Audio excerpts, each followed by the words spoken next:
Say yes to new beginnings. Yes. Say yes to new standards of excellence. Yes. Say yes to engaging reportage with a difference. Yes. Introducing Yes International Magazine.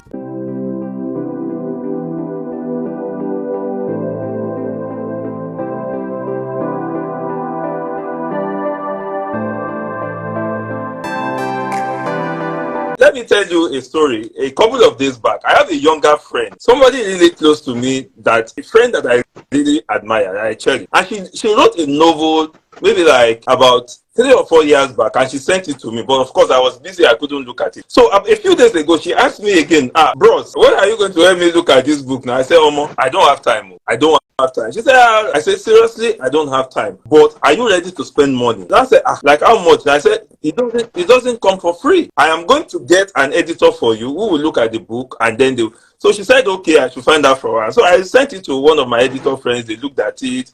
When they gave her the bill, she was shocked. She was like, I said, well, it's a job. People live they live off this business. So you must respect the skills of people. You can't just be bringing this thing to people and say they should do it for you for free, and all of that. Yeah, so that's that about that. Some people, yes, we know that they can write well, they can string words together and stuff. But unfortunately, some of them are not usually able to funnel everything into a book. What triggered your own? What prompted your deciding to come out with a book, or come out with your books? Let's start from with the first one. It's a very interesting story. Okay, so we have a mutual friend and brother, Tony Khan, with whom I have done a couple of projects for.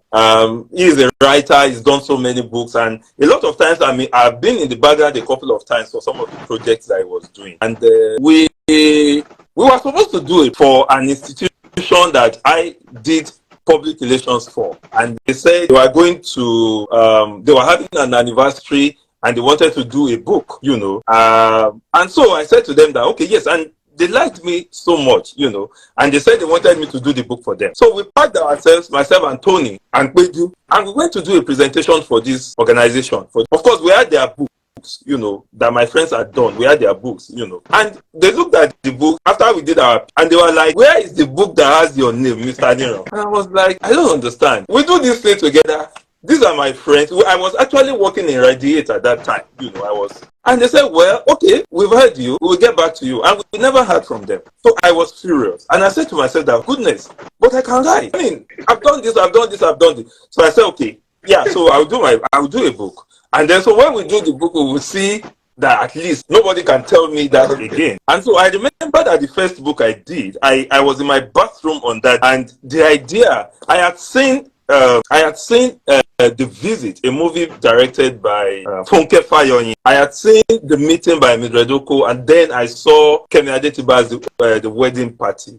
And I was just thinking about, I didn't know there were so many female directors. I had been out of Nollywood for a while, at that time, so I didn't know what was going on in Nollywood again. So I just said to myself that I didn't know there were this many women who were directing films, and they were doing really well, So I said to Nkem, and I'm like, look at this idea that occurred to me. And she was like, fantastic, it's a good idea, and all that. So I called a friend of mine, Judith Aldo. She's in Nollywood as well, and I asked her, how many women are directing films tonight? And she said to me that we have over 20. I'm like, 20? She said, yes. I said, wow. So I have it. So that's how I started reaching out to each of them. I got their addresses, got their phone numbers. The ones I didn't know, I reached out to them, did an interview with them, and wrote the book. Now, talking about becoming a columnist, how did it happen? Becoming a columnist was something I never thought was possible. I remember that in those days when we used to walk the streets of Idumota, you remember. I remember that I had done one opinion piece. It was in 1997 when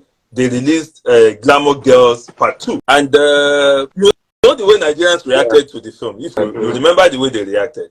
So I remember I had written something to tell them that you people never see anything, as in Kenya and Onodobi and Zakoji, they didn't even do anything in this film. But as long as we have the film and we have television, a lot of these things will happen that you will even be shocked and all of that. So I looked that I was working for the Punch then, and then I went into other things, left journalism, went to do all sorts of things and stuff like that. And then I came back and I was home, really. When I got back to Lagos, started my PR practice. 2013, 2014, I saw a lot of things happen in Nigeria. And I was, this that infuriated me, about the country. But I had no means of expression, So one day I sat down and there was a particular thing that was really heavy on my mind about Nigeria. And then I put it down on my laptop and then I was asking myself, what could I do with this thing, and all of that. And then I sent to, I think it was Emeka Madunago, who was Saturday editor at that time at The Punch. And Emeka said, oh, okay. Eventually sent to the editorial page editor. They liked it, they published it. And then I wrote another one, I think it was 2012 or so, or 2010. I wrote another one, they liked it, they published it. And then after a while, they just asked me if I could do it more regularly. And that's how. Now, with the benefit of hindsight, what would you say makes an interesting column? It depends. It depends on a lot of things. I think that basically what writing a column is about is not essentially, skill is important, but I think perspective is the most important, because because you analyze issues, you analyze news, you analyze things that happen, and people want to read fresh perspective. People want to understand the depth. They want to have a different depth of understanding of what is happening, what you are analyzing. I think that is the most important thing. So if that is the most important, then the idea of research, the idea of your own depth, of the economist's depth of topics, I think it's very, very, so you must be able to bring new perspective, or when you are, even if it's an old perspective, you must be able to bring some depth into it, such that when people read it, they learn new things. But I also think that it's important to have skill, it's important to have wit, and it's important to have style when you are writing column. For some people read your column. Who are the people that you read your column? Yeah, many people. Just